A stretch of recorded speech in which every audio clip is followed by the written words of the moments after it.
नमस्कार आपण देखुछंती Odia बसीकरण YouTube channel.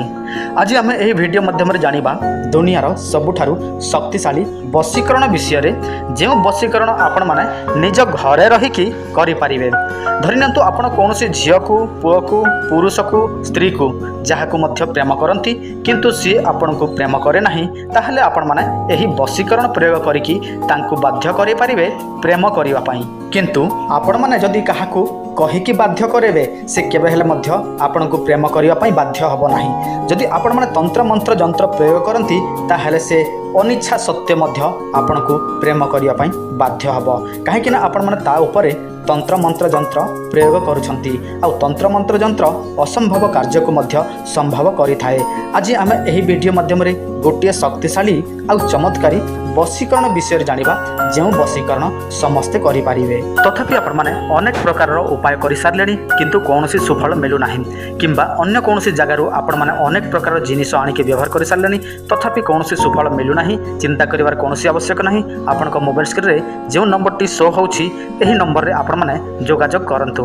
आमे आपण मानकु एमिति किछि जिनिस प्रस्तुत करिकि देबु जो जिनिसटी आपण माने व्यवहार करंती ताहले आपण माने जहार ना देथिबे सेही व्यक्ति स्त्री पुरुष झियो पुओ जे मध्य हो आपण कठारे बसीकरण हेइ जिवो। एहिटा 100% ग्यारंटी रही थाए। देखंतु जदि आपण माने काहाकू भी बसीकरण करिया पई चाहंती ताहले कोन करिवे, गुरुवार दिन सही दिन स्वाति नक्षत्र होइथिबो कोन करिवे, हळदी गंठी देखंतु जेकोसी बाड़ी बगीचारू आपण माने हळदी गंठी संग्रह करिनेबे।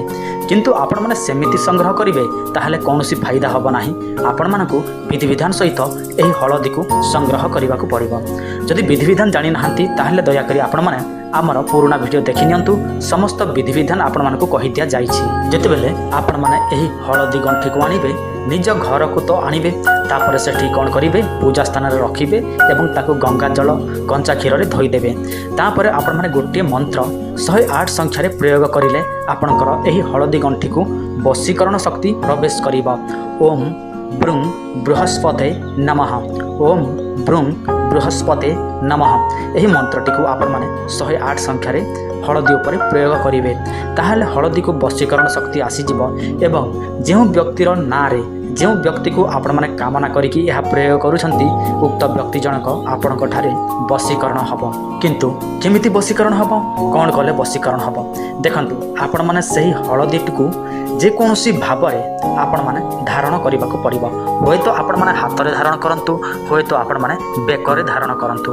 धारण करिबाकू आपण मानकू नाली सूता किंबा कला सूता आवश्यक पड़िबो। ताहा माध्यम रे आपण माने धारण करिवे आ सही व्यक्ति पाखकू चली जिवे जहा पाए आपण माने यह प्रयोग करूछंती। से व्यक्ति आपण को देखिला मात्र के आपण कठारे संगे संग बसीकरण हेबाकू लागिवो। ताहार मन ताहार आत्मा आपण पटे आकर्षण हेबाकू लागिवो। तो जे कोनोसी बसीकरण करिवे किंबा जहा मध्य करंतु आपण माने श्रद्धा विश्वास नियम नीति सहित करिवे। आ एमिति नाही जे हां गुरुजी तो कहिसंती एमिति भाबरे आमे चलो सेमिति ही करिवा, सेमिति करिवे नाही। काहेकि ना मो आपण मानकू विधि विधान आगुरु अलग अलग वीडियो माध्यम रे जणे देइछि। आपण माने सही वीडियो देखंतु एवं प्रयोग करंतु। अधिक जानिबा पई आपण माने चैनल टी को सब्सक्राइब करंतु, वीडियो टी को लाइक करंतु। आपण माने भाबुथिबे जे एही सब असंभव कथा आ कष्टकर पाठ, देखंतु कोउटा मध्य असंभव नहे आ कोउटा मध्य कष्टकर नहे। जदि आपण माने इच्छा शक्ति दृढ़ रखिबे, आपण माने करिवा पई जोश बढ़ेबे, ताहले आपण माने सब किछि करि परिबे। आ जदि आपणक मन रे इच्छा शक्ति नाही, आपणकर कोनोसी माने भावना नहीं जे मो एटा करि पारिबी न पारिबी, आ जदि आपण निजे दुर्बल होई जिवे जदि मो करिबी एटा न हबो कोन करिबी, ताहले आपण माने से सब करि पारिबे ही नाही। काहे कि ना सबु मूलर कारण हेउछंती आपण माने। जदि आपण माने ठीक ताहले सब किछि ठीक, जदि आपणकर विश्वास ठीक ताहले सब किछि हबो ठीक, आ जदि आपणकर विश्वास ही नाही ताहले सब किछि आपण मानक पई असंभव ही हबो। जोटा हबा काम मध्य केबे हबो नाही।